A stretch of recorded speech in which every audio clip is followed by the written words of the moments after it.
첫 소식입니다. 대장동 개발 비리 사건 항소 포기 논란이 계속되고 있습니다. 자연스럽게 노만석 검찰총장 권한 대행의 책임론도 커지고 있습니다. 검찰 내부의 사퇴 압박이 이어지자 노대행은 연차를 내고 숙고에 들어갔습니다. 임혜진 기자입니다. 노만석 검찰총장 권한 대행이 연차를 내고 출근하지 않았습니다. 검찰이 대장동 개발 비리 사건에 대해 항소하지 않기로 한 지 사흘 만입니다. 주변에는 몸도 지쳤고 고민할 것도 있다고 한 것으로 전해지는데 초임 검사부터 검사장들까지 노 대행에게 사퇴를 압박하는 상황에 거취에 대한 고심에 들어간 거로 보입니다. 전날 대검 간부들과 만난 자리에서도 하루 이틀 시간을 달라는 뜻을 전한 거로 파악됐습니다. 검찰 내부 반발은 이어졌습니다. 사기가 떨어져 사표를 냈다는 한 초임 검사는 검찰을 살려야 한다는 생각으로 항소 포기를 지휘했다는 노 대행의 발언을 거론하며 공세를 펼쳤습니다. 검사가 법률 규정에 반해 정무적으로 판단한다면 정치검사와 다름없다는 겁니다. 검찰청 폐지로 누적된 분노가 이재명 대통령이 연루된 대장동 사건 항소 포기로 분출된 거라는 분석도 나옵니다. 만약 노 대행이 사퇴한다면 지난 2012년 한상대 검찰총장 이후 13년 만에 검찰 내부 요구로 검찰수장 자리가 공석이 되는 건데 법무부 장관 보좌관은 항소 포기는 합리적인 판단이었다며 사퇴는 말도 안 된다는 입장을 밝히기도 했습니다. YTN 임혜진입니다. 네, 이번 항소 포기 사태를 두고 노만석 검찰총장 권한 대행과 법무부가 서로 책임만 미루고 있습니다. 노 대행은 정부와의 관계를 고려했어야 한다고 주장했고 법무부는 검찰의 결정이었음을 강조하고 있습니다. 이경국 기자입니다. 노만석 검찰총장 권한 대행은 항소 포기를 둘러싼 논란이 불거진 뒤 대검찰청 간부들과 만났습니다. 이때 항소 포기가 결정된 과정을 설명했는데 항소 시한 마지막 날인 지난 7일 오후 법무부 측으로부터 기다리라는 얘기를 들었고 이후 항소가 어렵지 않겠느냐는 취지의 의견까지 전달받았다고 한 것으로 전해졌습니다. 이에 앞서 대검 연구관들을 만나서는 용산이나 법무부와의 관계를 고려해야 했다고도 말한 것으로 알려졌습니다. 보안수사권 문제 등 검찰개혁 과정에 여러 현안이 있을 수밖에 없는 만큼 법무부의 의견을 따를 수밖에 없었다는 취지로 풀이됩니다. 하지만 법무부 측의 입장은 온도가 다릅니다. 신중한 검토가 필요하다는 의견을 전한 건 단순한 논의 차원이었을 뿐 항소 포기를 결정한 건 검찰이었다는 겁니다. 너무나 당연한 의사의 교섭 과정이에요. 기계적 항소를 하는 것이 맞겠는가에 대한 대검 지휘부의 결정이었던 것 같고 결국 노 대행과 법무부 모두 항소 포기에 대한 최종 책임은 사실상 미루는 모습입니다. 검찰 안팎에선 양쪽 모두를 향한 비판이 커지고 있습니다. 한 대검찰청 간부는 YTN과의 통화에서 정부와의 관계를 고려했어야 한다는 노 대행의 발언이 검찰 구성원을 설득할 수 있을지 심히 의문이라고 꼬집었고 법조계에선 인사권자인 법무부 장관이 사건에 대한 의견을 밝히는 데 있어 더 신중했어야 한다는 지적도 나왔습니다. 혼란이 이어지는 가운데 서울 고법은 피고인들 항소로 열리게 된 대장동 2심 재판을 이재명 대통령 위증교사 혐의 사건 담당인 형사 3부에 배당했습니다. YTN 이경국입니다. 대통령실은 검찰 지휘부의 대장동 사건 항소 포기 결정을 둘러싼 검사들의 집단 반발에 대해 특별한 입장이 없다고 밝혔습니다. 대통령실 관계자는 어제 기자들과 만나 관련 질문에 이같이 답했습니다. 이 관계자는 대통령실의 항소 포기 개입 의혹을 두곤 야당이 제기한 정치적인 의혹을 대통령실에 대통령실 출입기자가 묻는 건 적합하지 않다고 본다고 말하기도 했습니다. 또 다른 관계자는 YTN에 질문 자체가 적합하지 않았다는 발언은 항소 포기 결정에 대통령의 지시가 없었다고 일축한 것이라는 의미를 설명하기도 했습니다. 네, 이번엔 특검 진행 상황으로 시선을 돌려보겠습니다. 조태용 전 국정원장에 대한 구속영장 발부 여부를 두고 법원의 고심이 이어지고 있습니다. 조 전 원장은 서울구치소에서 대기하며 법원의 판단을 기다리고 있습니다. 취재기자 연결해 보겠습니다. 우종훈 기자, 조 전 원장의 구속 여부 아직까지 나오지 않은 거죠? 네, 그렇습니다. 법원의 고심이 이어지고 있습니다. 구속 전 피의자 신문이 끝난 지는 15시간이 넘었는데 아직 조 전 원장에 대한 구속영장 발부 여부는 나오지 않았습니다. 앞서서 조 전 원장은 법원에서 구치소로 이동하면서 별다른 입장을 내지 않았었는데 직접 들어보시겠습니다.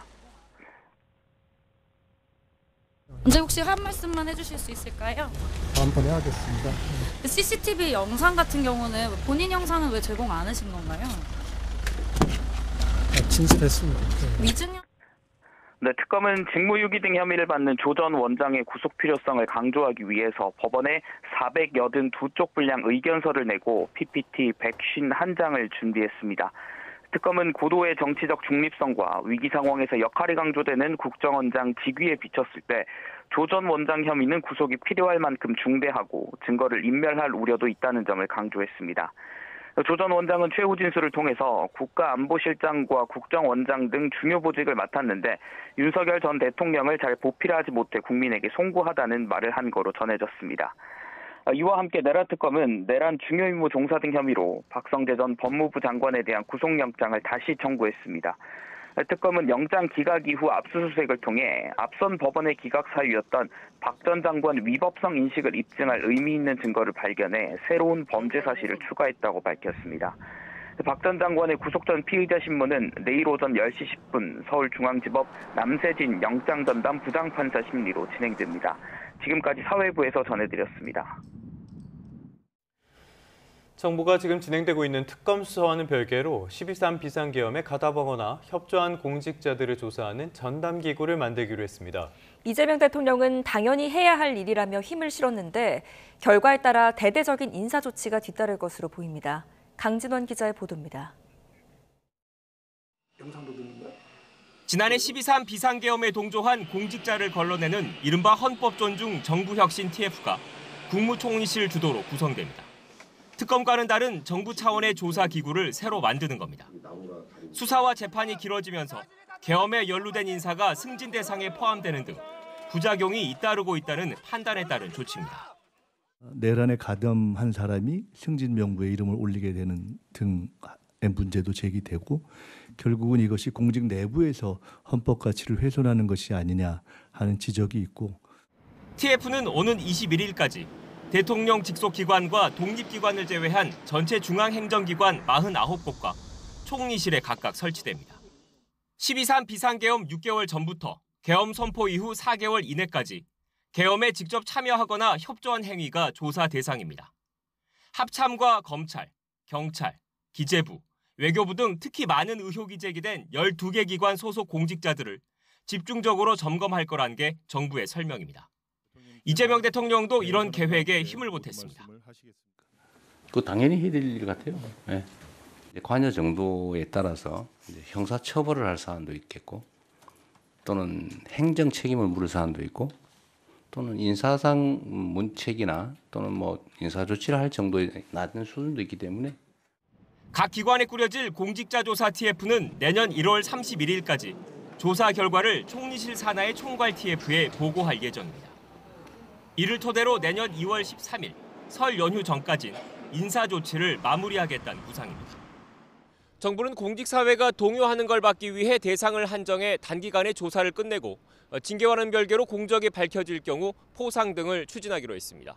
YTN 강준원입니다. 네, 최상병 특검팀이 수사 외압 의혹을 받는 윤 전 대통령을 처음으로 소환했습니다. 특검은 어제 직권남용과 범인 도피 혐의 피의자 신분으로 윤 전 대통령을 불러 조사했습니다. 윤 전 대통령은 오전 10시부터 7시간 30여 분에 걸쳐서 조사를 받고 이후 2시간 동안 조서를 열람한 뒤에 구치소로 복귀했습니다. 법무부 호송차로 특검에 출석한 윤 전 대통령은 지하 주차장에서 바로 조사실로 올라가 모습이 공개되진 않았습니다. 특검 관계자는 윤 전 대통령이 진술을 거부하진 않았지만 대체로 혐의를 부인하는 취지로 답했다고 설명했습니다. 건진법사 전성배 씨의 재판에서 윤석열 전 대통령 부부에 대한 진술이 나왔습니다. 전 씨에게 각종 인사청탁을 했던 브로커는 전 씨가 윤 전 대통령 부부를 오랜 시간 정신적으로 이끌어왔다며 구체적인 상황을 전했습니다. 김주영 기자가 보도합니다. 브로커 김모 씨는 윤석열 전 대통령의 당선 전후로 건진법사 전성배 씨에게 각종 인사청탁을 했던 인물로 꼽힙니다. 김 씨는 서울중앙지법에서 열린 전 씨 재판에 증인으로 출석해 국세청장, 경찰 인사 등 공직은 물론 은행장, 여신금융화폐장 같은 금융권까지 광범위한 청탁을 했다는 사실을 인정했습니다. 여기에는 박현국 봉화군수와 박창욱 경북도 의원처럼 정치인들의 공천도 포함됐습니다. 이 과정에서 윤 전 대통령 부부와 전 씨의 관계에 대한 증언도 쏟아냈습니다. 김 씨는 전 씨가 윤 전 대통령 부부를 정신적으로 이끌어줬다고 주장했습니다. 윤 전 대통령이 대구고검으로 좌천됐을 시기부터 결혼할 때 검찰총장이었을 때도 전 씨에게 조언을 구했다는 겁니다. 김건희 씨가 정권 초기 전 씨에게 전화해 조심해야 할 사람, 산불 끄는 방법 등에 대해 논의하기도 했다고 설명했습니다. 김 씨는 또 윤 전 대통령이 전 씨에게 당선되면 언제든지 큰절을 올리겠다고 해놓고 당선이 되자 법당에서 한다고 했던 것이라고 말을 바꿨다는 일화를 소개하기도 했습니다. 전 씨가 윤 전 대통령 부부와 극도로 밀접한 관계였고 그렇기에 각종 청탁이 가능했다는 겁니다. 김 씨를 불렀던 3차 재판이 끝난 가운데 재판부는 증인신문을 다음 달 중반까지 진행한 뒤 이르면 내년 초 전 씨의 유무죄를 가릴 선고에 나설 전망입니다. YTN 김주영입니다. 네, 이번엔 미국으로 가보겠습니다. 역대 최장기간 이어지고 있는 미국 연방정부의 셧다운 사태가 조만간 해소될 것으로 보입니다. 다만 미국 정부가 업무를 재개해도 항공편 운항과 저소득층 식비 지원 등이 곧바로 해소되기는 어려울 수도 있다는 전망입니다. 취재기자 연결해 보겠습니다. 신윤정 특파원. 네, 워싱턴입니다. 네, 셧다운이 오늘로 42일째 굉장히 길게 이어지고 있는데 일단은 곧 끝날 것 같은 분위기인 거죠? 네, 그렇습니다. 건강보험개혁법, 일명 오바마 케어 보조금 지급을 연장할지를 둘러싼 여야 간 이견으로 임시예산안 처리가 불발되며 지난달 1일 시작된 셧다운이 40여일 만에 마무리될 것으로 보입니다. 현재 시간 10일 밤 미 상원 본회의에서 임시예산안 표결이 최종 가결됐기 때문입니다. 민주당 지도부는 반발했지만 중도 성향 일부 의원들이 오바마 케어 보조금 연장에 대한 상원 표결 보장과 셧다운 뒤 해고된 공무원들의 복직을 약속받고 돌아섰습니다. 이제 하원의 최종 표결과 도널드 트럼프 대통령의 서명만 남은 상태인데요. 오늘은 미국에서 재향 군인의 날로 공휴일이어서 표결이 이루어지지 않고 이르면 내일 현지 시간 12일 낮 표결이 이루어질 전망입니다. 하원 민주당 지도부는 법안에 반대한다는 뜻을 분명히 밝히고 있지만 공화당이 과반을 차지하고 있는 만큼 통과가 예상됩니다.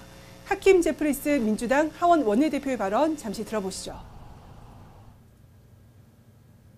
House Democrats will strongly oppose any legislation that does not decisively address the Republican healthcare crisis. But we have a responsibility to make sure that we extend the Affordable Care Act tax credits so that tens of millions of Americans don't experience dramatically increased healthcare costs. 트럼프 대통령 역시 합의안에 만족한다며 합의를 따르겠다고 밝힌 만큼 내일 하원에서 통과된다면 곧바로 서명에 나설 것으로 보입니다. 트럼프 대통령의 발언도 잠시 들어보시죠. We're going to be opening up our country. It's too bad it was slow, but we'll be opening up our country very quickly. Mr. President. Well, I will be. I'll abide by the deal. The deal is very good.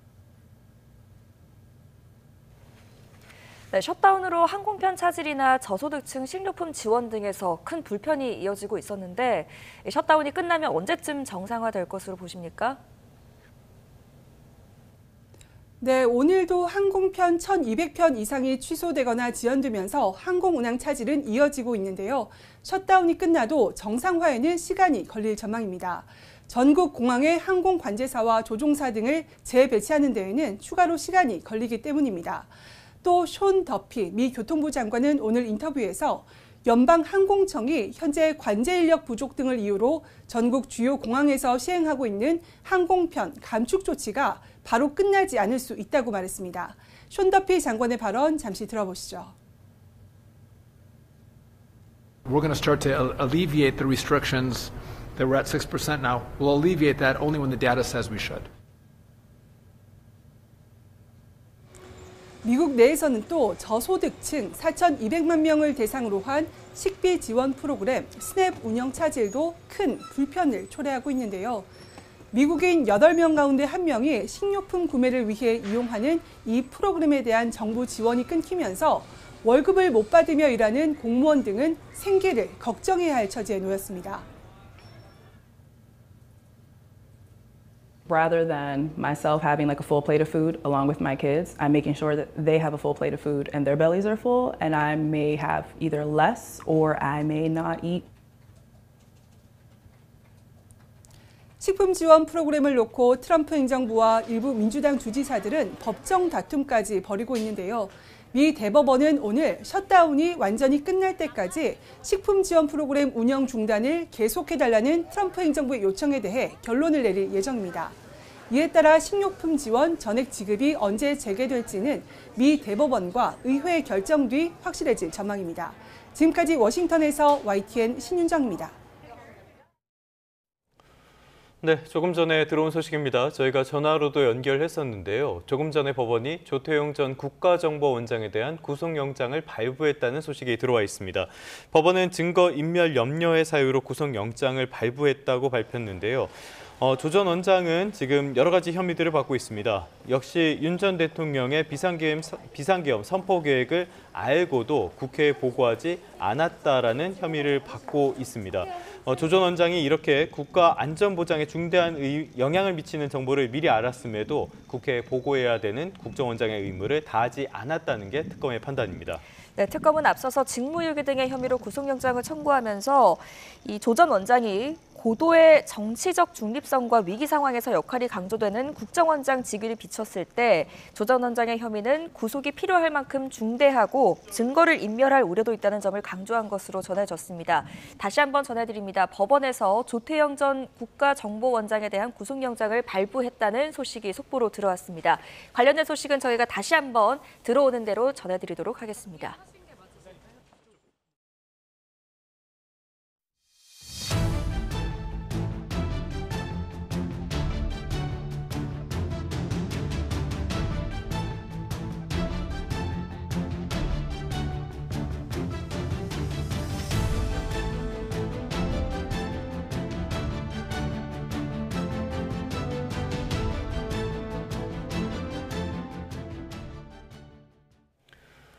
대장동 사건 항소 포기의 후폭풍 다시 점검해 보겠습니다. 이번 항소 포기 사태의 또 다른 쟁점은 최대 7,800억 원에 이르는 대장동 범죄 수익금을 환수할 수 있느냐 이 부분입니다. 국회 안팎에서 논쟁이 뜨거운 가운데 여야는 국정조사를 놓고 평행선을 달렸습니다. 임성재 기자입니다. 국민의힘이 요구한 항소 포기 관련 법사위 긴급 현안 질의는 결국 안건미정 전체 회의로 개의됐습니다. 증인석을 텅 비운 채 안건도 없이 모인 여야는 최대 7,800억 원에 달하는 대장동 범죄 수익금을 주제로 치열한 설전을 벌였습니다. 국민의힘은 검찰이 외압 때문에 항소를 포기해 천문학적 금액을 범죄자에게 돌려주게 됐다며 특혜라고 쏘아붙였습니다. 이렇게 지금 회의를 하는 게 제정신입니까? 7,800억 이제 고스란히 대장동 일당 수중에 들어가겠죠. 하지만 민주당은 따질 게 없으니 돈을 걸고 넘어진다며 애초 검찰의 기소 자체가 잘못됐다, 전제가 틀렸다고 받아쳤습니다. 검찰은 애초에 기소를 잘못했고 또 추징 청구 자체가 잘못됐습니다. 검찰이 1심에서 멈춘 것이 국민에 대한 배임 아니냐는 의견까지 나오는 상황에서 범죄 수익을 국가가 몰수 추징할 수 있는지가 새로운 전선이 되는 모양새입니다. 장외에서도 전직 법무부 장관 사이 법리 다툼이 벌어졌습니다. 조국 전 혁신당 비대위원장은 부패재산 몰수법에 따라 이 피해자인 성남 씨가 민사소송을 제기할 수 없는 경우에만 몰수 추징이 가능하다고 주장했지만 국민의힘 한동훈 전 대표는 해당 법은 피해 회복이 심히 곤란할 경우에는 몰수 추징을 할 수 있다고 규정한다며 무식한 티를 냈다고 지적했습니다. 여야 모두 진상규명을 위해 국정조사를 하자고 외치고 있는데 원내 지도부는 1시간 머리를 맞댔지만 결론을 내리지 못했습니다. 민주당은 대장동 사건의 첫발부터 재판까지 전 과정을 들여다보겠다는 입장인데 항소 포기냐 자제냐 단어를 놓고도 신경전을 벌여 험난한 협상을 예고했습니다. 항소 자재 부분에 대한 국정조사는 추후에 계속 논의하기로 했다. 항소 포기 외압으로 우리가 해야지 실체에 맞는 내용이 아닌가 싶습니다. 이번 사태 중심에 있는 정성호 법무장관은 예산안 심사와 법안 처리 등을 위해 오늘 국회 법사위에 출석하는데 여야는 사실상의 현안 질의를 벼르고 있습니다. YTN 임성재입니다. 네, 이번 사태를 둘러싼 여야의 대치 전선은 나날이 가팔라지고 있습니다. 국민의힘은 정권 차원의 재판 외압이라며 여론 총력전을 펼치고 있는데 민주당은 친윤 정치검찰들의 검란이라며 강력한 조치를 예고했습니다. 박희재 기자입니다. 이른 아침 대검찰청 앞, 국민의힘은 항소 포기를 지시한 노만석 검찰총장 직무대행 등 간부를 부르며 30분간 대검찰청 건물에서 대치했습니다. 노만석 도망갔습니까? 반부패부장 나오라세요. 재판 외압에 대해 국정조사도 특검도 하자면서 이재명 대통령을 탄핵하고 재판을 재개하자고 외쳤습니다. 이번 항소 포기 사태의 진정한 몸통 대장동은 내가 설계했다라고 자신 있게 얘기했던 이재명 대통령 바로 그분입니다. 오후에는 법무부 과천청사를 찾아 정성호 장관을 찾았지만 역시나 빈손.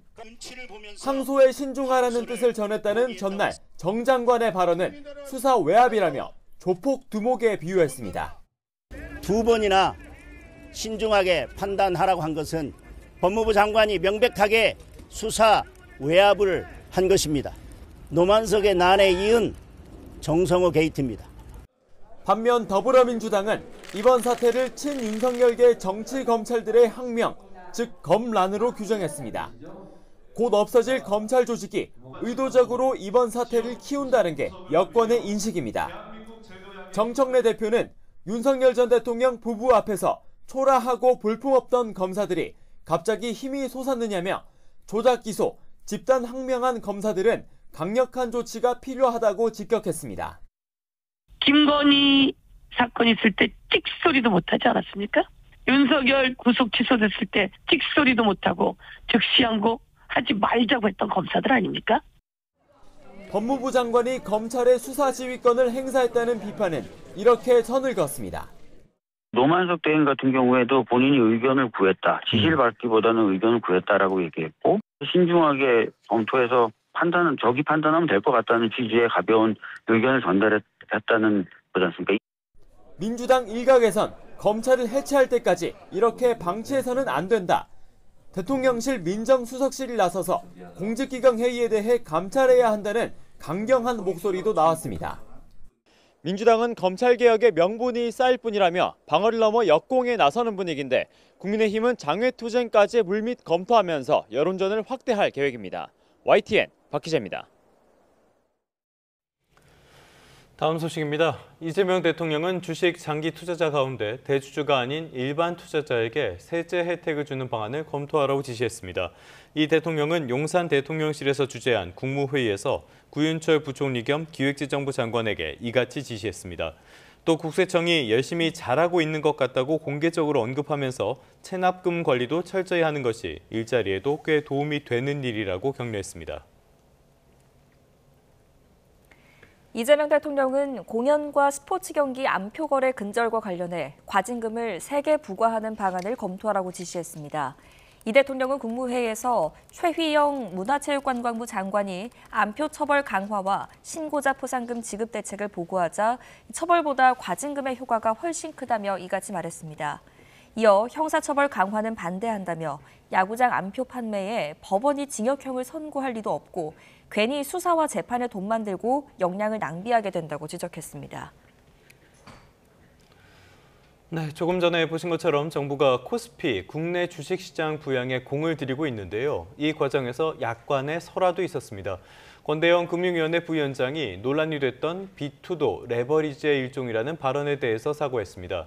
권 위원장은 국회 정무위원회 전체 회의에서 서민과 청년들이 곡소리를 내는 상황에서 금융당국의 책임자가 빚을 내서 주식 투자하라는 게 바람직하느냐는 국민의힘 김재섭 의원의 질의에 말의 진위가 충분히 전달되지 못한 측면을 무겁게 받아들인다고 말했습니다.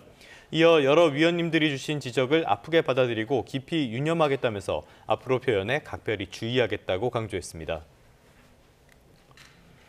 네, 계속해서 경제 뉴스 살펴보겠습니다. 정부가 2035년까지 줄이기로 한 국가 온실가스 배출량 목표치가 국무회의를 거쳐서 최종 확정됐습니다. 이재명 대통령은 탄소 중립 사회로의 전환은 피할 수 없는 길이라고 강조했습니다. 홍민기 기자입니다. 이재명 대통령 주재로 열린 국무회의에서 2035년까지 감축할 국가 온실가스 배출량 목표치가 확정됐습니다. 2018년 온실가스 순 배출량 7억 4천만 톤 대비 최소 53%에서 최대 61% 사이로 줄이기로 한 겁니다. 2015년 파리 협정 가입국인 우리나라는 5년마다 감축 목표치를 상향 설정해 유엔에 제출해야 합니다. 시민사회 요구 65%와 산업계 요구 48% 사이에서 고심하던 정부는 지난해 헌법재판소 결정과 국제기구 권고 등을 고려해 범위 형태로 목표치를 정했습니다. 48%는 아무래도 위헌성이 있어서 산업계 쪽은 그 안을 선호하긴 했습니다만 위헌성이 있어서 제외했고요. 65%는 우리가 아무리 해도 좀 무리가 따라서. 이 대통령은 감축 목표치에 논란이 있는 점을 언급하면서도 탄소 중립 국가로의 전환은 피할 수 없는 길이라고 강조했습니다. 해야 할 일을 피하면 더 큰 위기를 맞게 돼 절충점을 찾아야 한다며 불가피한 상황을 설명했습니다. 우리의 현실적 여건 또 국민의 부담을 종합 감안해서 목표와 수단 사이에서 균형점을 찾는 실용적인 지혜가 반드시 필요하겠습니다.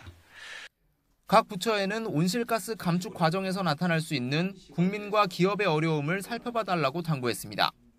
김정관 산업부 장관은 회의에서 철강, 석유화학 등 온실가스 다배출 업종에 대한 정부 지원을 건의하기도 했습니다.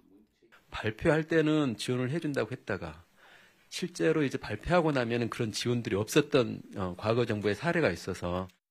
정부는 확정된 목표치를 브라질에서 열리는 기후협약 당사국 총회에서 발표한 뒤 올해 안에 유엔에 제출할 방침입니다. YTN 홍민기입니다. 문제는 이게 국내 경제에 미칠 영향이 만만치 않을 것이라는 점입니다. 당장 우리 기업들이 감당해야 할 배출권 비용 그리고 전기요금 부담 확대가 불가피해졌습니다. 산업계는 규제 대신 인센티브 중심의 지원 대책을 마련해달라고 호소하고 있습니다. 박기환 기자의 보도입니다. 국내 온실가스 규제는 배출권 거래제를 중심으로 형성됐습니다. 배정받은 것보다 더 많은 온실가스를 배출하려면 덜 배출하는 기업이나 기관으로부터 배출권을 경매를 통해 돈 주고 사야 하는데 기업 발전사 할 것 없이 마찬가지입니다. 이번 국가 온실가스 감축 목표에 따라 국내 배출권 전체 개수가 17% 가까이 줄면서 현재 1톤에 10,000원 수준인 배출권 가격은 더 높아질 수밖에 없습니다. 배출권을 사는 것보다 내가 기술 투자를 해서 탄소를 줄이는 게 더 효과적이겠다고 하는 가격 신호로 작동해야 되는데 최소한 4-5만 원 선 이상은 가야 되지 않을까. 특히 탄소를 많이 배출할 수밖에 없는 업종일수록 타격이 더 큽니다. 당장 온실가스를 감축할 기술이 없는 상황에서 배출권 가격 부담이 커지면 수출 경쟁력 하락으로 이어질 수밖에 없는 구조입니다. 가뜩이나 큰 50%의 대미관세 부담을 진 철강업계와 중국의 저가 공세, 구조 개편이 진행 중인 석유화학업계 등 4개 업종에서 5조 원의 부담을 더 지게 된다는 분석도 나옵니다. 수출 주력 업종에 대해서 배출권 무상 할당이 적용되지만 이마저도 점진적으로 무상 비중은 줄이고 유상 비중을 높인다는 게 정부 계획입니다. 특히 2035년까지 가장 많은 온실가스를 줄여야 하는 곳은 발전 부문. 태양광과 풍력 등 친환경 에너지로의 전환을 유도하는 것이지만 당장은 석탄과 LNG 발전소에서 배출권 가격 인상에 부담을 떠안아야 합니다. 발전 원가 인상은 곧 전기요금 인상으로 이어지고 우리 산업계 전체의 원가 상승 요인으로 작용할 것이란 우려가 나옵니다. 신재생에너지 분야는 발전 단가가 한 5배 정도 비쌉니다. 바로 이런 이유 때문에 전기요금을 불러오는 그런 악영향을 불러올 것이다. 경제단체를 비롯한 업종별 단체들은 규제를 강화하는 대신 인센티브를 높여 투자 요인을 강화해달라고 요구하고 있습니다. 산업계는 피할 수 없는 기후위기에 힘을 합쳐야 한다는 방향에는 공감한다면서도 급격한 변화와 규제 대신 시장이 대응할 수 있는 시간과 지원책이 우선되어야 한다고 호소했습니다. YTN 박견입니다.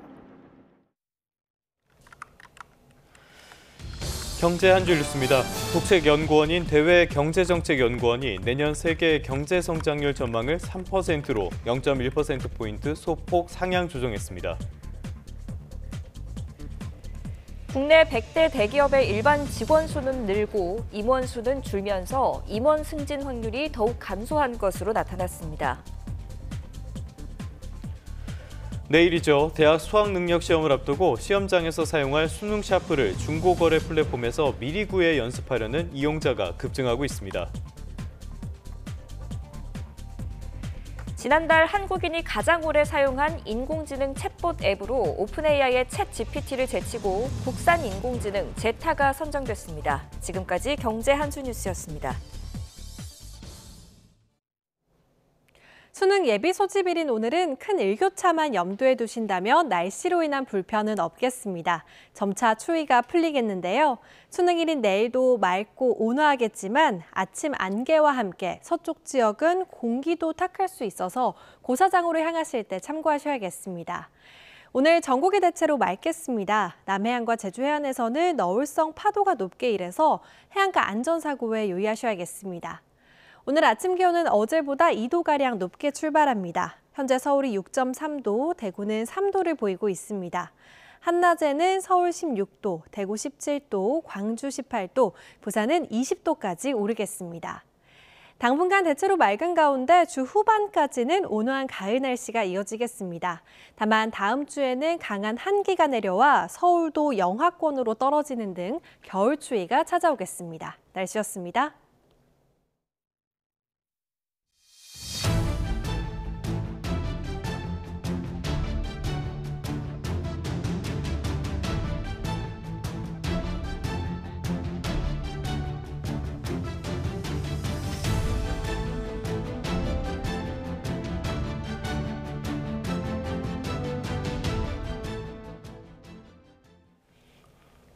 네, 조금 전에 전해드렸던 속보 자세하게 다시 한번 살펴보도록 하겠습니다.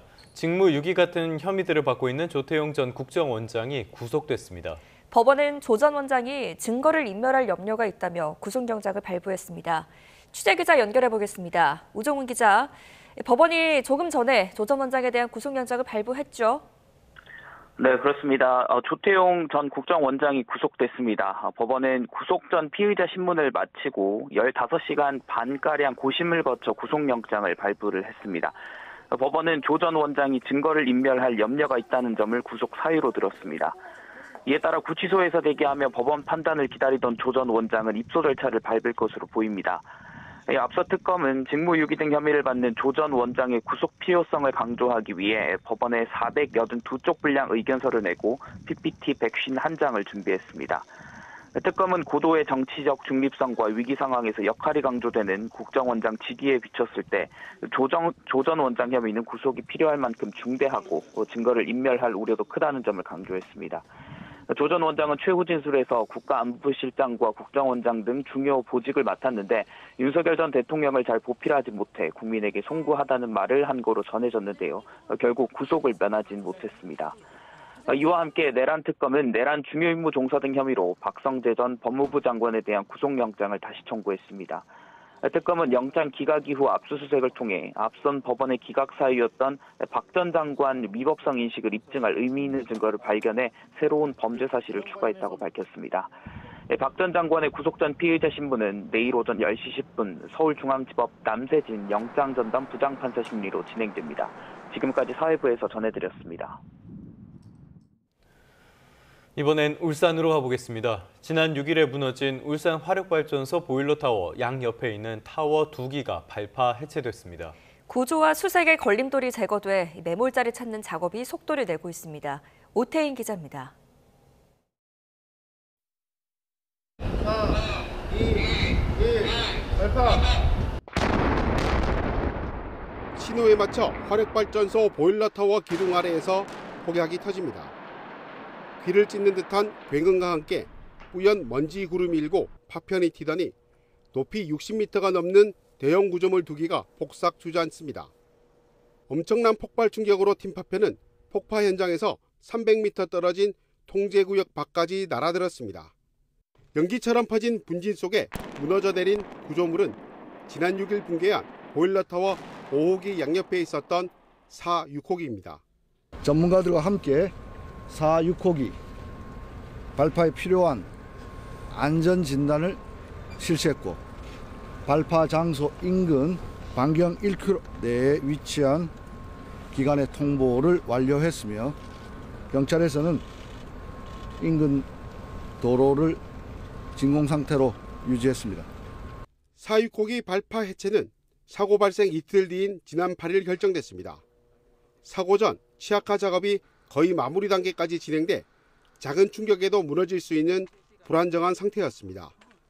추가 붕괴 우려로 중장비와 대규모 인원 투입이 어려웠고 특히 구조대 안전에도 우려가 컸던 탓에 해체로 가닥을 잡은 겁니다. 보일러타워 2기가 5초 만에 무너지면서 수색과 구조의 걸림돌도 사라졌습니다. 구조 위험이 줄어든 만큼 차가운 구조물 아래 매몰된 작업자가 빨리 가족품으로 돌아갈 수 있도록 속도감 있는 구조 활동이 절실해 보입니다.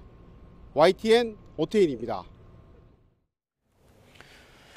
붕괴 사고 현장에서 매몰된 실종자 가운데 한 명의 위치가 추가로 파악됐습니다. 소방당국은 오늘 새벽 5시 19분 6호기 방향에서 남성 한 명을 추가 수습했습니다. 이 남성은 새벽 5시 23분에 사망 판정을 받았습니다. 밤새 수색 작업을 이어간 소방당국은 어젯밤 10시에도 60대 남성 한 명을 수습했습니다. 지금까지 인명피해는 사망 5명, 사망 추정 1명, 실종 1명, 부상 2명 등 모두 9명입니다. 수능이 하루 앞으로 다가왔습니다. 많은 수험생들이 긴장하고 있을 것 같은데요. 특히 당일 긴장 때문에 제 실력을 발휘하지 못할 수 있다는 걱정이 많을 겁니다. 일부 학생들은 인대놀이나 청심환 같은 약으로 긴장을 해결하려고 하는데 오히려 시험 도중에 어지럽거나 졸릴 수 있는 만큼 섣불리 먹는 건 피해야 한다고 합니다. 염혜원 기자입니다.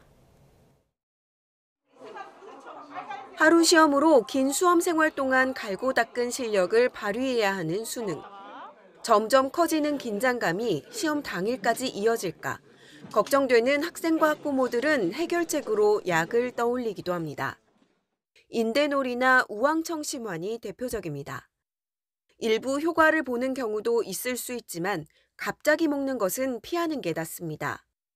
인대놀은 원래 고혈압이나 부정맥 환자들에게 쓰이는 약으로 심박수나 손떨림처럼 긴장으로 인한 신체 반응을 완화하는 효과가 있습니다. 문제는 반대로 어지럼증이나 저혈압 증세가 나타날 수 있다는 점입니다. 갑작스런 복용에 따라서는 그 반응을 알기가 좀 어려워서요. 용량에 따라서는 혈압 저하라든지 부작용이 일어날 수도 있고 또 이제 특히 천식이 있는 경우는 금기거든요. 우황청심환도 부작용을 주의해야 합니다. 교감신경을 이완시켜주지만 평소 먹지 않던 학생들이라면 졸리거나 속이 불편해져 오히려 집중력을 떨어뜨릴 가능성이 있습니다. 시험을 잘 보겠다며 먹은 약이 시험의 결정적 방해 요소가 될 수 있다는 겁니다.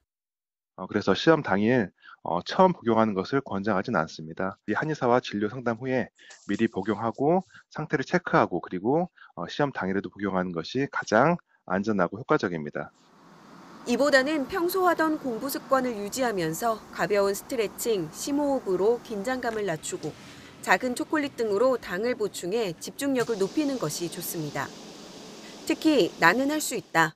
이 문제는 충분히 풀 수 있는 문제다라는 긍정적인 자기 암시를 이어가는 것이 더 큰 효과를 낼 수 있다고 전문가들은 강조합니다. YTN 염혜원입니다. 내일 대학 수학능력시험 영어 듣기 평가 시간에 전국의 모든 항공기 이착륙이 통제됩니다. 국토교통부는 2026학년도 대학 수학능력시험 영어 듣기 평가 전후 5분을 포함해 내일 오후 1시 5분부터 오후 1시 40분까지 35분 동안 전국의 모든 항공기에 이착륙을 전면 통제한다고 밝혔습니다.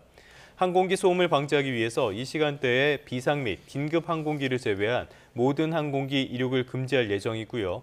비행 중인 항공기는 3km 이상 상공에서 대기해야 합니다. 수능이 치러지는 오는 13일 내일이죠. 은행 개점이 1시간 늦춰집니다. 은행연합회는 수험생 이동으로 교통 혼잡이 예상되는 만큼 은행 영업시간을 오전 10시부터 오후 5시까지로 조정할 예정이라고 밝혔습니다. 다만 공항과 공단 지역, 시장 등 점포 입지나 고객 특성에 따라 영업시간을 탄력적으로 운영하는 일부 점포도 있어서 방문하는 고객들은 은행에 미리 확인할 필요가 있습니다. 다음 소식입니다. 우리 사회에 자랑스럽지 않은 지표 가운데 하나가 자살률입니다. 여기에 영향을 미치는 고립과 은둔 계층도 적지 않은데요. 사회적 관계망이 없다고 답한 사람만 270만 명에 이르고요. 특히 20대의 은둔 경향이 상당히 높은 것으로 조사됐습니다. 이승은 기자입니다. OECD 자살률 1위 한국. 지난해 14,800여 명, 하루 평균 40명꼴로 스스로 목숨을 끊었습니다. 또 고독사 사망자는 지난 2023년 3,661명, 5년 전에 비해 20%가 늘었습니다. 국가데이터처가 13세 이상을 대상으로 조사한 결과 평소 외롭다고 응답한 사람이 10명 중 4명꼴이었습니다. 자주 외롭다고 답한 사람은 전체의 4.7%, 남자보다 여자가 나이가 많을수록 외로움을 더 느꼈습니다. 나아가 도움을 받을 수 있거나 교류하고 있는 사람이 없다. 그러니까 사회적 관계망이 없다고 답한 비중은 5.8%였습니다. 인구로 보면 270만 명 정도나 됩니다. 사회적 관계망이 없고 외롭다고 응답한 교집합 그룹은 전체의 3.3%, 150만 명 정도였습니다. 은둔을 측정하기 위한 외출 빈도 조사에서는 평소 일주일에 하루 미만 외출하거나 집 밖으로 거의 나가지 않는다고 답한 사람이 2.7%였습니다. 60세 이상이 6.4%로 가장 많았습니다. 그런데 그 다음으로 20대가 많아 눈길을 모으고 있습니다. 고령층을 제외한 경제활동이 활발한 연령대에서는 20대가 1.3%로 다른 연령대보다 높게 나타난 것이 주목할 만한 점으로 보입니다. 취업난해, 경쟁적 사회 분위기에서 혼자만의 세계에 만족하는 경향이 굳어지고 있기 때문으로 전문가들은 분석합니다. 대인관계가 좀 힘들고 자존감이 좀 낮은 이런 사람들에게 다양성 있는 잡 또는 다양성 있는 특성을 이해해주는 사회 환경 이런 것들이 돼야 되겠죠. 우리 사회 유지를 위해 외로움과 고립, 은둔의 부작용을 막기 위한 대책도 출산 장려책만큼이나 중요합니다. YTN 이승은입니다. 11월 12일 수요일 미리 보는 오늘입니다. 결혼 준비하는 분들에게 반가운 소식입니다. 그동안 깜깜이 가격 표시로 스튜디오 사진과 웨딩드레스, 메이크업과 같은 결혼 서비스 관련 피해가 끊이지 않았는데요. 오늘부터는 가격 정보 공개가 의무화됩니다. 이른바 스드메뿐 아니라 요가, 필라테스 사업자도 요금 체계와 중도 해지 이용료 그리고 환불 기준 등을 미리 소비자에게 알려야 합니다. 해양수산부가 김장철을 맞아 물가 부담을 덜고 또 국산 수산물 소비를 촉진하기 위해서 오늘부터 30일까지 최대 50% 할인 지원을 합니다. 행사 기간 중 소비자는 마트와 온라인몰 등에서 천일염과 새우젓, 또 멸치 액젓과 굴 등 주요 김장 재료와 명태, 고등어 등 대중성 어종을 할인받을 수 있습니다. 필요한 분들은 참고하시면 좋겠네요. 드디어 내일이 수능입니다. 수능을 하루 앞둔 오늘 전국 시험장에서는 수험생 예비 소집이 진행될 텐데요. 시험 당일인 내일은 수험표와 사진이 부착된 신분증을 지참하고 오전 8시 10분까지 지정된 시험장에 입실해야 합니다. 수험생들은 마지막까지 컨디션 관리 잘하시기 바랍니다. 이른바 바이든 날리면 자막 논쟁 기억하시죠? 이 논쟁과 관련해서 방송통신위원회가 MBC에 부과한 과징금 취소 행정소송이 오늘 시작됩니다. 서울행정법원은 오늘 MBC가 방통위를 상대로 제기했던 과징금 부과 처분 취소 소송의 첫 변론을 진행합니다. 지금까지 미리 보는 오늘이었습니다. 네, 이번엔 국제뉴스 살펴보겠습니다. 중국의 암호화폐 여왕이라고 불리던 중국 여성이 영국에서 자금을 세탁한 혐의로 징역 11년형을 선고받았습니다. 압수된 액수가 화제인데요. 비트코인만 6만 1,000개, 우리 돈으로 무려 9조 4천억 원대에 달합니다. 정유신 기자입니다. 고급 주택가에 영국 경찰이 들이닥칩니다. 이어 방문을 부수고 들어가 침대에 누워있던 동양인 여성을 체포합니다. We believe you're Zimin Qian. Okay, you're under arrest. 체포된 여성은 47살의 첸지민 씨. 불법 자금을 세탁한 혐의로 중국 가상화폐 여왕으로 불리던 인물입니다. 중국에서 12만 명에게 비트코인 채굴 투자 명목으로 돈을 빼돌린 뒤 가상화폐를 모은 혐의입니다. 법정에서 유죄를 인정한 첸지민은 징역 11년 8개월을 선고받았습니다. 이 사건이 대서특필된 이유는 따로 있습니다. 영국 당국에 압수된 비트코인만 6만 1,000개, 50억 파운드로 우리 돈으로 9조 4천억 원 가치에 달합니다. 단일 사건으로 영국 역사상 최대 규모입니다. This currently represents the largest confirmed cryptocurrency seizure anywhere in the world and the biggest money laundering investigation in UK investigative history by value. 첸 씨는 동남아를 거쳐 2017년 위조된 서류로 영국에 입국했습니다. 이후 비트코인이 10배 넘게 폭등하면서 세탁한 자금도 구제원대로 불어났습니다. 비트코인을 현금화해 한 달 3천만 원대의 주택에 머물며 명품과 보석으로 호화 생활을 한 것으로 드러났습니다. 결국 런던에서 240억 원대 저택을 매입하려다 자금 출처를 의심한 당국의 추적 끝에 덜미를 잡혔습니다. 현지 언론들은 수천 명에 달하는 중국 피해자들에게 투자한 액수만 돌려줄지 가치 상승을 반영할지 소송이 예상된다고 전했습니다. 범죄 수익인 만큼 남은 돈의 상당 액수는 영국 정부로 귀속될 전망입니다. YTN 정준입니다. 튀르키예 군용 화물기가 조지아에 추락해 탑승자 20명이 모두 숨진 것으로 보입니다. 파키스탄 법원 앞에선 이슬람 무장단체가 자살 폭탄 테러를 벌여서 인명피해가 속출하기도 했습니다. 김종욱 기자입니다. 들판에 떨어진 비행기에서 검은 연기가 치솟고 잔해가 널려 있습니다.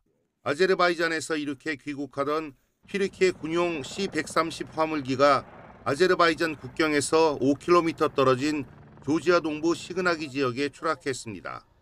조지아 내무부는 이 군용기가 영공에 들어서고 몇 분 뒤 조난 신호도 없이 레이더에서 사라졌다고 밝혔습니다. 탑승자는 20명. 조지아와 아제르바이잔 당국이 수색 구조 작업을 벌였지만 인명피해 규모와 사고 원인은 아직 확인되지 않았습니다. 미국 로키드 마틴에서 생산하는 사고 기종은 1950년대 처음 실전에 투입돼 여러 나라에서 아직 운용되고 있습니다. Ve dualarımızla inşallah onların yanında olalım. 파키스탄 수도 이슬람아바드의 법원 정문 근처에서 대낮 자살 폭탄 테러로 행인과 법원에 출석하던 이들을 비롯해 수십 명이 숨지거나 다쳤습니다. तो आपको पता है यहाँ पे कचहरी में हर बंदा जो जाता है उसकी चेकिंग होती है तो उस लिहाज से वो अंदर नहीं जा सका तो उसने फिर अपना नेक्स्ट टारगेट जो है वो पुलिस की गाड़ी को बनाया. 분리주의 무장단체 파키스탄 탈레반은 비이슬람법에 따라 판결한 판사 등을 겨냥한 거라며 범행을 시인하고 율법이 시행될 때까지 계속 공격하겠다고 경고했습니다. 이 조직의 목표는 파키스탄 정부 전복과 이슬람 율법에 따른 국가 건설. 지난달 9일 파키스탄군이 지도부를 겨냥해 아프가니스탄 수도 카불을 공습하자 아프간 탈레반이 보복 공격을 펴면서 인명피해가 속출했습니다. YTN 김종욱입니다.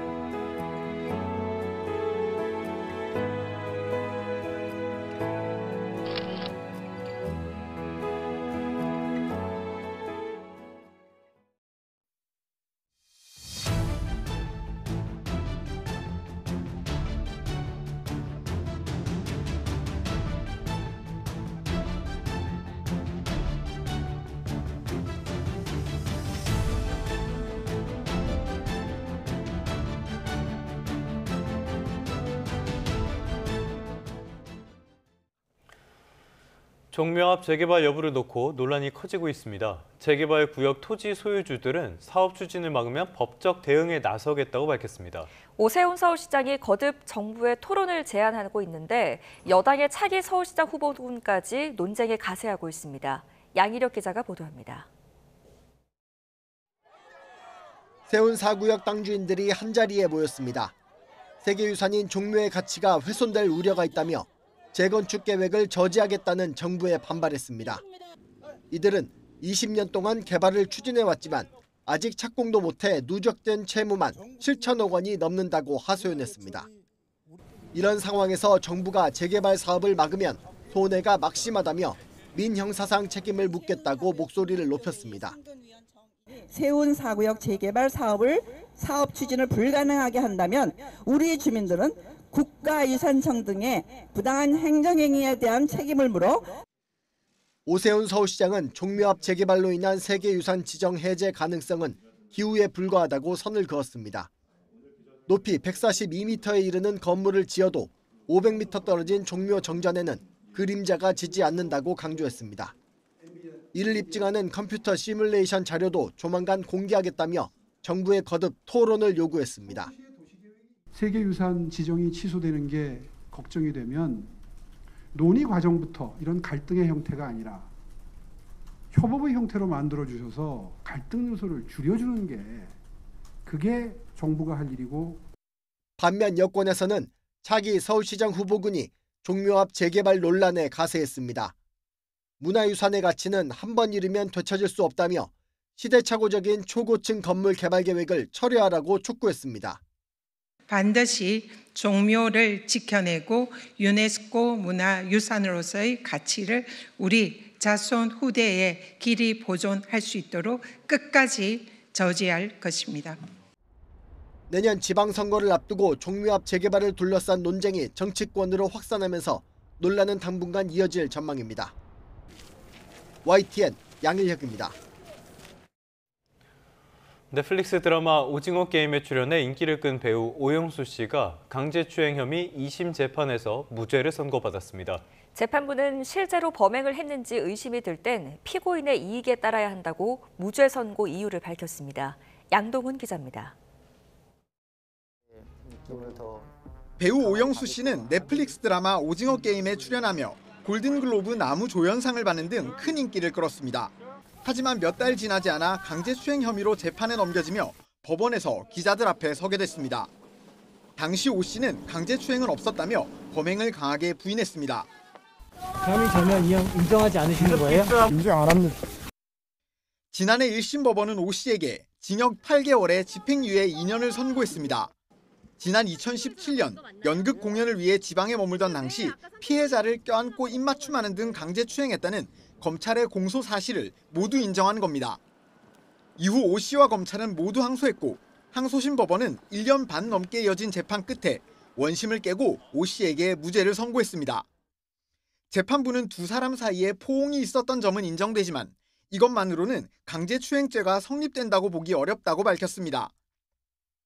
또 피해자가 사건이 발생한 지 6개월이 지나 성폭력 상담소에서 상담을 받은 점 등을 고려하면 오 씨가 피해자에게 부적절한 언행을 했을 가능성은 높지만 시간의 흐름에 따라 기억이 왜곡됐을 가능성이 있고 강제추행을 했다는 것인지 의심이 들 땐 피고인의 이익에 따라야 한다고 무죄 선고 이유를 설명했습니다. 선고 이후 오 씨는 재판부에 감사를 표했습니다. 현명한 판결을 해주신 재판부의 경의를 표하며 감사드립니다. 반면 피해자 측은 납득할 수 없는 판결이라며 반발했습니다. 법원은 재판 과정과 오늘의 판결을 통해 피해자들에게 성폭력 피해를 당하더라도 더 힘들지 않으려며 무조건 참으라는 잘못된 메시지를 남겼다. 앞서 오 씨에게 징역 1년을 구형했던 검찰은 판결문을 면밀하게 검토한 뒤 상고 여부를 결정할 방침입니다. YTN 양동훈입니다. 국가 기반 시설인 혈액 공급기관 한마음혈액원을 상대로 초유의 해킹 공격이 발생했다는 소식 어제 단독 보도로 전해드렸는데요. 경찰이 입건 전 조사에 착수했습니다.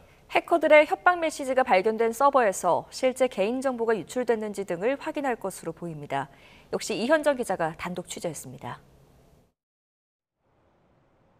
경찰이 대한산업보건협회 산하 한마음혈액원 해킹 공격에 대해 입건전 조사에 나섰습니다. 경기 남부경찰청은 국가수사본부로부터 관련 내용을 전달받아 사실관계를 파악하고 있습니다. 앞서 헌혈한 사람들의 주민등록번호와 주소, 성별 등이 담긴 혈액관리서버가 외부 공격을 받아 전산장애가 발생한 사실이 YTN 보도를 통해 알려졌습니다. 서버에서는 정보를 주고 있으니 협상하자는 해커의 메시지가 발견됐는데 데이터를 볼므로 금품을 요구하는 전형적인 랜섬웨어 수법입니다. 이로 인해 전사망이 마비되면서 한마음혈액원을 통한 의료기관 혈액 공급은 물론 헌혈 카페와 헌혈버스 운영이 중단됐습니다. 오후에는 나갈 수 있대요. 어차피 차량은 오후에 나가도 운영 못하는 중이야. 오늘은 다 운영 못한다고 봐야죠. 보건복지부를 포함한 관계당국은 긴급 대책회의를 진행하는 등 대응에 나섰고 이틀 만에 시스템을 정상화했습니다. 혈액원 측은 이로 인한 의료기관 혈액 수급 차질 등 피해는 현재까지 파악되지 않았다고 밝혔습니다. 또 지금까지 헌혈자 개인정보가 외부로 유출된 정황 역시 확인되지 않았다고 설명했습니다. 하지만 정부가 지정한 국가기반 시설인 혈액 공급기관이 해킹 공격을 받은 만큼 경찰은 정보 유출 여부와 누구의 소행인지 등 조사의 속도를 낼 것으로 보입니다. YTN 이현정입니다. 예비 신혼부부들의 가전구매 대금을 가로챈 뒤 도주한 LG전자 대리점 지점장이 경찰에 검거됐습니다. 서울 동대문경찰서는 강원 속초에 있는 모텔에서 사기 혐의를 받는 40대 A씨를 체포했습니다.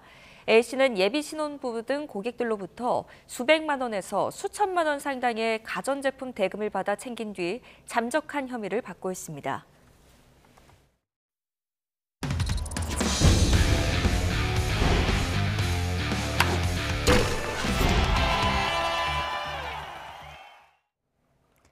수요일 스포츠 뉴스입니다. 20살 안팎의 젊은 투수들이 시속 150km의 강속구를 앞세워 국가대표팀의 세대 교체를 이뤄내고 있습니다.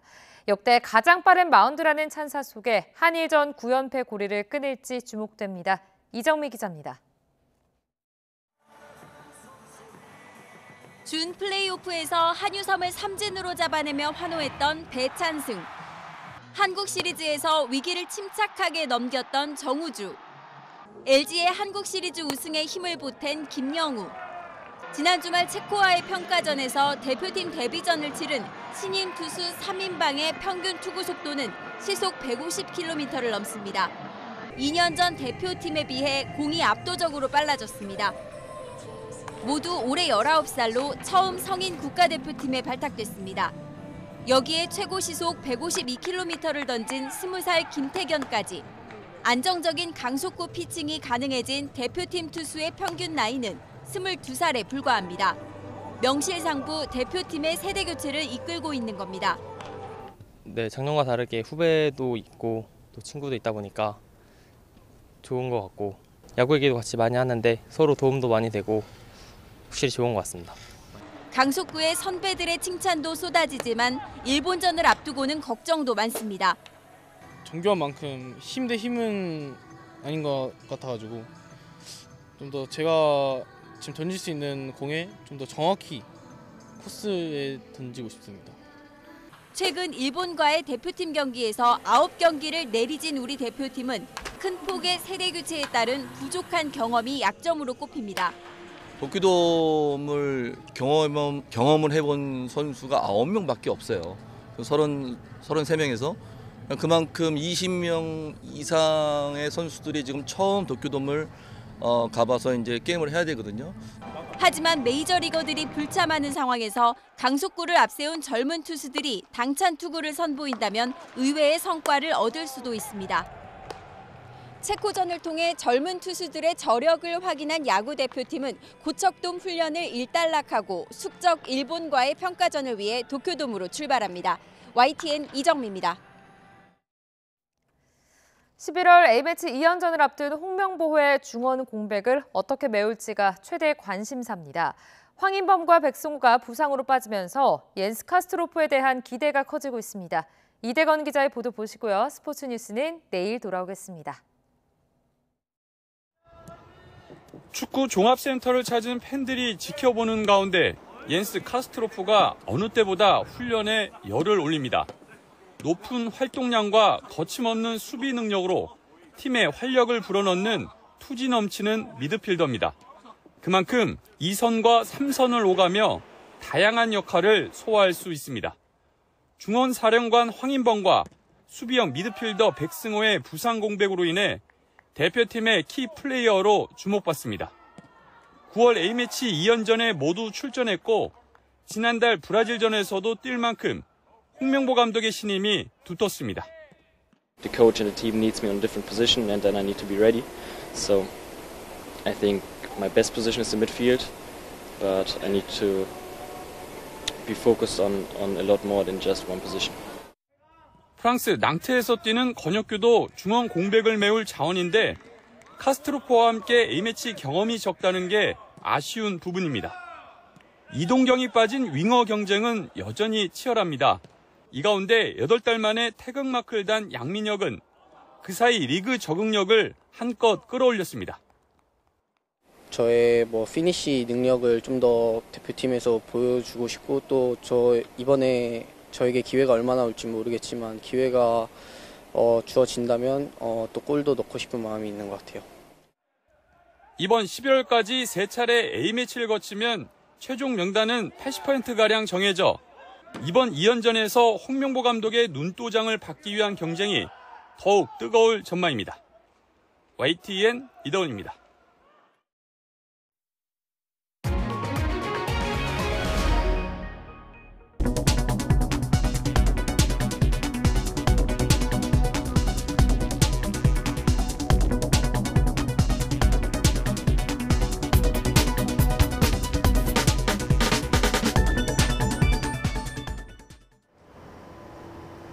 오늘은 추위가 풀리면서 이맘때 늦가을 날씨가 이어지겠습니다. 현재 서울 기온은 6도 선으로 어제 같은 시각보다 2도가량 높게 출발하고 있고요. 한낮이 되면 기온은 10도가량 크게 오르겠습니다. 하늘도 맑고 대기질도 양호해서 오늘 수능 예비 소집 일정에 날씨로 인한 불편은 없을 것으로 예상됩니다. 다만 일교차가 무척 크기 때문에 수험생들은 끝까지 건강관리에 신경 쓰셔야겠습니다. 현재 서울이 6도, 대구가 2.9도, 광주는 5.7도로 어제보다는 기온이 높지만 아침 공기가 매우 차갑습니다. 낮에는 가을볕이 내리쬐면서 서울 16도, 광주 18도, 부산은 20도까지 오르겠습니다. 수능일인 내일도 맑고 온화하겠지만 일교차가 무척 크겠습니다. 또 고사장으로 향하는 아침에는 안개가 예상되고요. 서쪽 지역은 공기도 탁할 것으로 전망됩니다. 주 후반까지는 대체로 맑고 온화하겠지만 다음 주에는 강한 한기가 내려오겠습니다. 다음 주 화요일에는 서울 아침 기온이 영하 3도까지 떨어지는 등 겨울 추위가 찾아올 전망입니다. 오늘도 남해안과 제주 해안에서는 너울성 파도가 높게 일겠습니다. 높은 물결이 갯바위나 해안도로를 순식간에 넘을 수 있으니까요. 해안가에서는 안전사고에 유의하셔야겠습니다. 지금까지 YTN 이혜민입니다. 뉴스타트 3부 잠시 뒤에 계속됩니다.